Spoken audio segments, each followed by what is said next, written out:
Pour la plupart des rhumatismes inflammatoires chroniques, il existe un surrisque cardiovasculaire. Ce surrisque cardiovasculaire, donc, il est majoré par l'état inflammatoire chronique, par certaines thérapeutiques, dont les corticoïdes, les anti-inflammatoires non stéroïdiens, que l'on est amené d'utiliser justement pour améliorer les symptômes. En plus de cela, il existe, bien sûr, au cours des rhumatismes inflammatoires chroniques, un surrisque de maladies métaboliques, dont le syndrome métabolique, l'obésité, etc., qu'il faut prendre en charge pour mieux contrôler le rhumatisme. Alors, les rhumatismes inflammatoires chroniques, généralement, ne sont pas inducteurs de diabète, ne serait-ce que si ces derniers, en fait, ils sont traités par certaines molécules, dont la principale est la corticothérapie, qui peut être, bien sûr, à l'origine d'un déséquilibre glycémique, éventuellement un diabète. Les rhumatismes inflammatoires chroniques peuvent impacter la santé mentale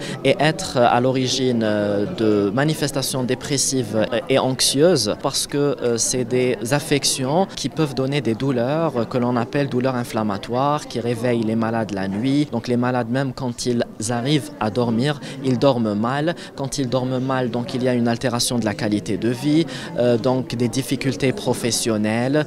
Par exemple, pour le rhumatisme psoriasique, là où nous avons le psoriasis, donc il est pourvoyeur d'un préjudice esthétique, bien sûr, chez la femme. Donc tout cela peut impacter la santé mentale chez les malades rhumatisants. En fait, il existe une relation étroite entre les rhumatismes inflammatoires chroniques et l'ostéoporose et donc la survenue de fractures ostéoporotiques. Pourquoi? Parce que c'est des affections là où nous avons une scène inflammatoire chronique qui contribue à la raréfaction de l'os et à sa fragilité. En plus de cela, il y a certaines thérapeutiques, en tête de liste bien sûr la corticothérapie, qui peuvent encore majorer ce risque et donc donner plus d'ostéoporose et de fractures.